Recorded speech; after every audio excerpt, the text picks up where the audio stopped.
Greetings to the Gambia, greetings to Senegal, greetings to Nigeria, greetings to Freetown, Sierra Leone, to Mauritius, to Madagascar, to Kenya, and all of the nations of the continent. Mine own Liberia. Let me not forget you before you say that, okay, what is wrong with him?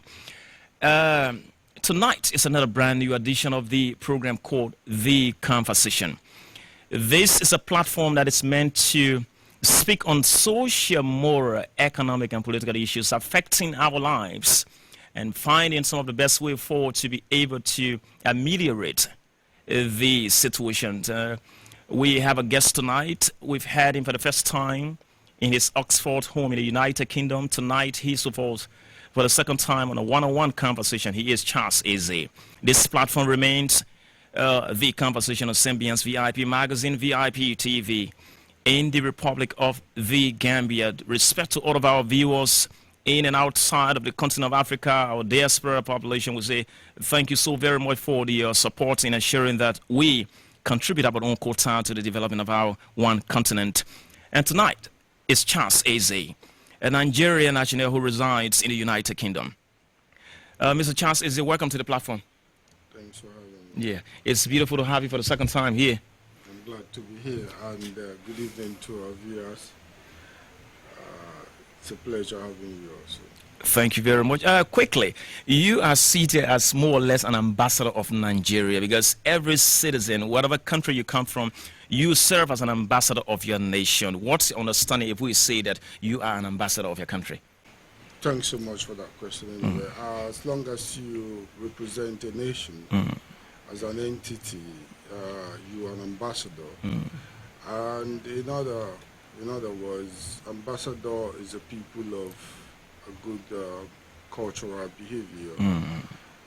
For instance, if you represent Australia, for instance, or America, you should have a bit of cultural heritage of values, respective countries.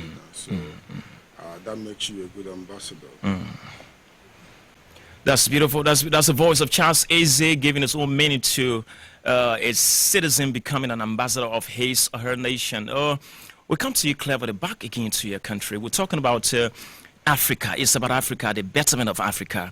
1 out of every 5 Africans is a Nigerian, which means socially, morally, culturally, politically, economically, any day Nigeria stands successfully well, to a very huge extent, the rest of Africa stands. But regrettably, due to too many factors, which you have an opportunity to highlight on, Nigeria has not been able to stand up on her feet, even though she has been contributory to the growth and development of Mama Africa, but on a very minute level due to bad governance. What is wrong with Nigeria? I think what is wrong with Nigeria, at my own point of view, is basically what is wrong with every other African country. But unfortunately, Nigeria failed to realize that they are the most important part of Africa. The politics that we play in Nigeria, it's more or less like self-aggrandizement.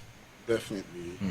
So they don't realize the potential based on the population, that if we can have such population, then we can indeed represent Africa and its entirety. So the problem is first the mentality of the regions that made up Nigeria. Secondly, the selfishness of the political class in Nigeria is also the problem. They have succeeded in enriching themselves and neglect the fact that they need to see that country as a model of a nation. To the rest of Africa. To the rest of Africa, yeah. So it's a big problem. And they've lost it completely. Unfortunately. Unfortunately. So the politics that is played, can you, for instance, when somebody is contesting for an office, he rather hire someone to want to kill on his behalf, and his children are to kill anyone who is untied to him. Yeah, on his behalf. You know, and give him peanuts to kill someone else. So we didn't see, the Nigerians actually didn't see themselves as people that have to make a nation work. All right, they see themselves as an individual for individual purposes. And that's why the West Africa generally is what it is today. All right, so it's very, very unfortunate. You listen to him there. He says that the problem about Nigeria, like by extension Africa, is selfish interest. People are so concerned about what they put in their pocket instead of what is meant for the general goods of the entire populace. That is a sad situation for Africa. And then back again, we find ourselves as a debt trap for China. China has surveyed our continent. They've realized that we have a lot of half-baked leaders. When I say half-baked leaders, these are leaders who lack the expertise, the moral expertise, the political expertise, the economic expertise to be able to transform our natural resources into what could possibly have absolute value on down through the masses of our respective nations. Do you think our respective nation needs absolute overhauling? And if it is needed, from what aspect do we need to overhaul our system? I agree. Of course, we need absolute overhauling, and that starts from mental overhauling. China and the rest of the Western world they've realized that Africa is so vulnerable. Then because they are vast in knowledge, they make use of Africa. And I don't blame any country who actually believe in the development of that country. And if you have to go far and wide to fetch your trade relationship in the favor of the nation, then I will support that nation. So, for instance, when Donald Trump was campaigning, he pointed it out that America and China has had, in the past regime, had a bad trade deal. So he was able to realize that China has been coming with that intelligence. So he has equal intelligence, and that's why he was able to point that out. And that he has done tremendously positively to change that narrative that they have at that time. So what Africa refused to do, especially the leaders or the political class that we have, is to make sure that they don't have their pocket as their interest. They've been so selfish in the way they leash out our mineral resources. And then China as a nation, who's, I mean, China, I stand to be corrected, they're the world power in terms of economy. So they've made use of it. There's an opportunity. And let me say this. I refuse to blame the people who came to Africa for slavery.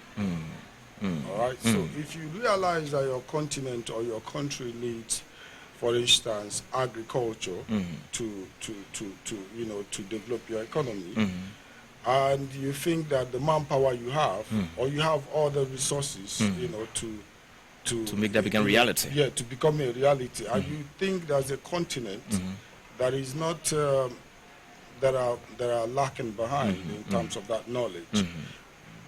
What they did in Africa actually is using a knowledge, you know, to be able to build their respective systems, countries. Then I blame it outrightly on the people. For instance, let's say if Nigeria is affected, they are affected. So I blame it to the people they met on ground because they are so selfish, so self-centered that, I mean, no white man can come to my rural community to capture me. And they hit me, yeah. All right. So they had to. Somebody was selfish. And somebody had to. Somebody compromised something. Yeah, somewhere. Somebody compromised the love that we should find within ourselves, and that's why they had to buy the idea of going to the dungeon to capture someone. Perhaps they were defenseless. Yeah. Yes. Let's say I wouldn't say outrightly defenseless because we had practiced love before the religious. Before religion came, we had loved ourselves. We had seen ourselves lived in harmony and all of that. So it was greediness and selfishness that made somebody, you know, accept the fact that I have to capture my brother to sell him because they traded us for other phony equipment and all that. Yeah, either for material things or for you know, for out of hunger or whatnot. But we have, and up to today, we are still victims of that. Victims of that. Yeah. So, and you see, the culture that we have imbibed with now is, I would say, it's a copy and paste culture because we've left that values that we had. You understand? Yeah. Because I mean, every continent knows how strong Africans are. Of course. So if they need people of such strength to develop their nation, obviously they will be coming to the continent. They turn to us. And that's why Ethiopia stands out from the crowd. Somebody resisted. One of the fewer nations that somebody resisted. That actually resisted that. Yeah, resisted it. So if Ethiopia can resist it, all right, what stops other nations to have resisted it? So, and that's, I generalize that. I want to qualify that with the fact that it wasn't about overpowering us or whatever. It was about our selfish mindset. We still exist we today. Still exist our today. Leaders are giving contracts to unfortunately, they refuse to realize that they've made a mistake in the past. All right, so this continent actually, they're not seeing it as a place where they should correct the mistakes which they've made. All right, that's why they're being they're having that individual mindset. Okay, so I don't see China as the blame. As the blames or any other continent. If I want to use knowledge by deduction, you're trying to say we should be able to domesticalize our problems. Definitely. Find inward solution rather than going outside. Definitely. That is the voice of a Charles Eze. It's one-on-one with us here on The Conversation here on Symbiance VIP Magazine and TV. It's an opportunity to speak on social, moral, economic, and political issues affecting our one continent and seeing how best we can ameliorate some of those problems in our best possible way. He speaks about the need for the continent to be able to domesticalize a problem, find solutions because we have the vast natural resources, human resource base. So why is it that we keep going behind as a continent and people? Cleverly, this is the Gambia, a nation that in one of my popular public lectures, I described it as the Museum of Peace in Africa. But of recent, the nation peace has been dented with a huge tribal destructions, which is by extension the continent of Africa. But a concise country, the small nation that is just the smallest in mainland Africa, getting involved in such unwholesome functioning society, the tribal extractions, like nations like Rwanda suffer from that, and they were very popular for the wrong reason in 1994, one of the worst genocide in world history. What do you have to say to Gambian people when it comes to finding themselves in such a wrong exercise that has to do with tribalism? Thank you for that question. Yeah, what I need to say to the Gambians is, if they don't see themselves as one people for a nation to survive, they will make a mistake, and they will, but before they realize it, they've gone so far with their mistakes. Right? They should not be. They should learn from the big players of Africa, the mistakes they've made. All right, like the Liberian, the American Liberians, and indigenous Liberians. Definitely, and then the Nigeria, so to say. Yeah. The Igbos and Hausas and Yorubas. The mistake. I'm so glad that the mistakes of these nations that we mentioned now is ahead. Yeah. So Gambians has not made such mistake. They've not come to that level of that mistake. Yeah. It's still workable. It's still at an infancy level. It's still a workable society in the Gambia. Yeah. So I'm sure they are supposed to be learning as things unfold in other nations, so that they won't be making such mistake. You understand? They say once bitten, twice shy. So Gambians should remain one as they are, because I know the spirit of the Gambians. They are one people. Yes. All right. For instance, you can't divide them. The only thing that is dividing them is politics. But I am afraid to say that I see our politics exactly to replicate exactly the one being played in Nigeria. Wow. If you see the one that is played in Nigeria, then that's scary then. Obviously, that's what I'm seeing. Because now America has two political parties for a reason. It's either you're here or you're there. But when a country as small as Gambia is rising with right now you have the Gambia Action Party. That's GAP. You have the latest is Citizens Alliance. Yeah, that's what democracy. And the president just had his own now. That is the NPP, National People's Party. See what I mean? So it's going to go. It's going to go into pieces. All right, and when you have such numerous political parties, it will never get better. They'll be dividing the people. They will be dividing the people because you see, your conscience is the most important factor of your life. It's the cardinal part of your life. If somebody have radicalized you or had subjected you to something violent, then he has actually captured your conscience. When a certain conscience is captured, then the nation can plunge into anarchy. Very strong words. He say that we must become protective of our conscience.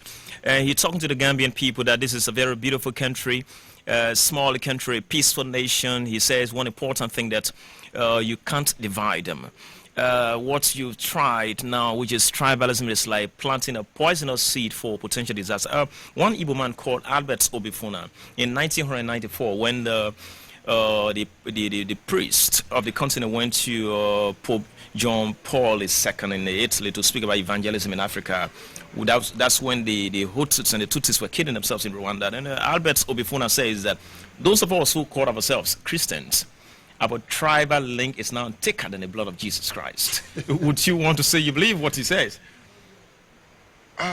Christianity. Because we are getting so attached to our tribal lines that we actually believe in our respective faiths, not only limited to Christianity, but we are so tribally attached that we are religiously attached. Yeah, that's what actually the problem that we have, actually, because we tend to believe in tribe than the nation itself.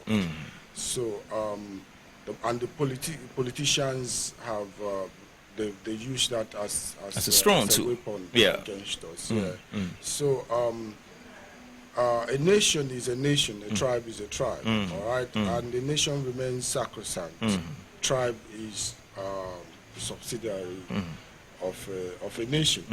So the politicians, Donald Trump said, one people you should not believe are the politicians. He was actually campaigning for himself.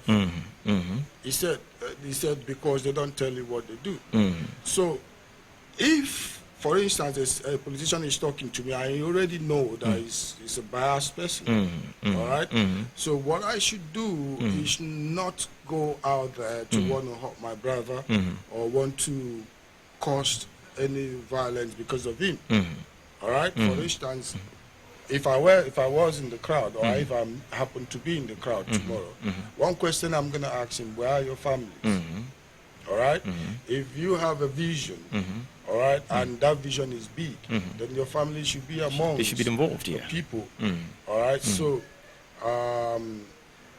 they should. The tribalism is one major problem a nation faces, and the politicians knows this very, very well. All right, because if you come to my region, for instance, if I belong to, for instance, the Fula region, and you come to me, this is ours. We have to, we have to make sure our brother is there. All right. So, what I'm going to do is to do everything within my reach or my strength to make sure I get the other person out of the way, that my brother has to go there. So, in other words, I don't have the nation at heart. All right, so I'm going to do everything. I wouldn't mind. On patriotic spirit. On patriotic spirit.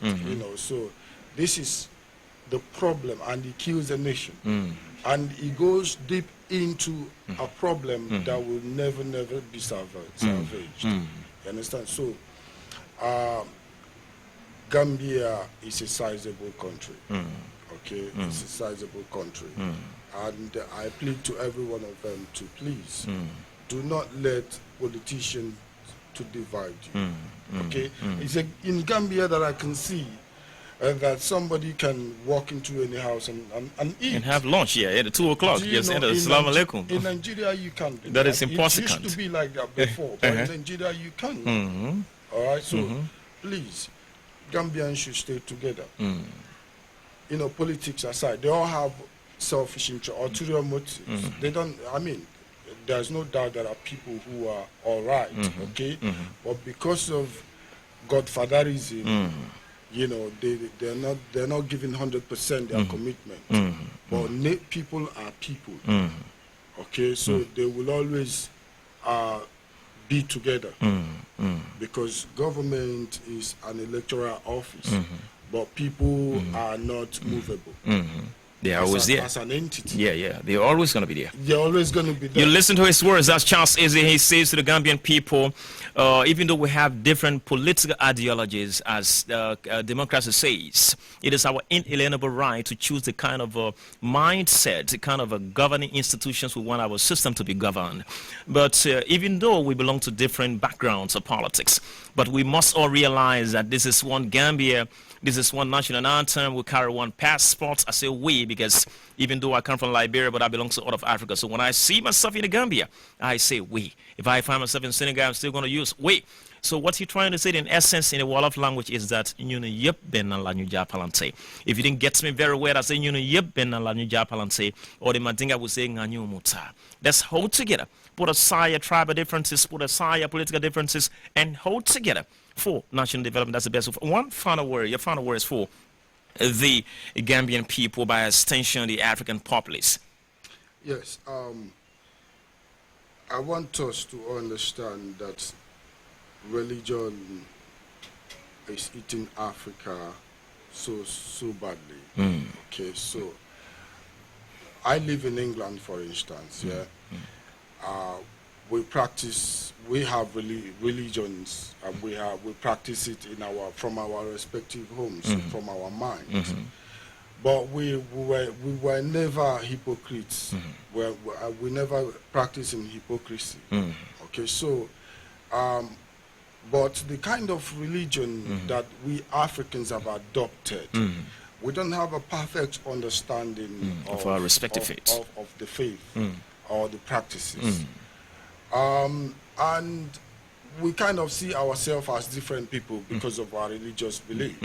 All right, so religion was not a part of us. Something brought the religion, people brought the religion to us, and they came. One of their, I think, it was in order to neutralize us, our system at the time. Our system and our type of people. But right? Mr. Charles, you believe that there is a God somewhere? Yes, of course. Okay. And the way you can serve God is the meditation of your heart. Okay. And are you from that point, are you saying that religion is not wrong, but our approach to religion is getting it twisted? Definitely. That is the point. So, for instance, let me say this. Yeah. Maybe because I've been in that part of the world, and I believe in work, and I believe in tax, and I believe in infrastructural development. For instance, if a man or I'm a Christian, I'm practicing Christianity, so I have to use my own religion as an instance. If somebody comes to me and say, he puts a box of money and say, go and put money there, all right? If you want God to bless you, go and put money there, and I'll pray for you. All right? I take the raw money, physical money that I have, I worked for, and go and put in a basket, and then it gives me hope that you get money. You get what I mean? We in the Western world, it's funny. They brought religion to us, but they don't practice in that. All right? They believe in building the nation. So, and then he makes me to believe that the $5, for instance, that I remove from my pocket doesn't put a hole in my pocket, but in the actual sense it does. All right, because if I have $100 and I remove $5, I have $95, and he didn't work for the $95. He actually gave me hope. And let me say this, maybe I'm taking more time. Yeah, we have got time. Probably my parents or the people, my second parents, they all died looking at this certain preacher, and they didn't make the miracle didn't come. Things didn't work, and they all died. And I'm also following that trend. You see what I mean? So they need to really, you need to go back and revisit our faith, your faith, and see the right procedures so far. Faith with faith and with work. Goes together. That is the voice of Mr. Charles Eze. He final words to you people is, and to even me, is that we should be able to distinguish our respective religions, our respective faith from hard work. Besides, he says that somebody might belong to the Christian faith, somebody belongs to the Islamic faith, somebody is a non-Muslim or non-Christian and is not a believer, but we must understand that for us to coexist, we must be able to believe and respect our individual rights if we expect to coexist in peace. That's all we've got time for. This is Symbiance VIP Magazine on TV, your favorite in this parts of the world. If it is not on Symbiance, then it is not on your favorite. It has been Tony Mick and Howard in conversation with Charles Eze from the United Kingdom in his Oxford home. We interviewed him tonight. He's been with us. It's been a great experience being with you tonight. Thank you. If you like, follow us. Bye-bye. Great man.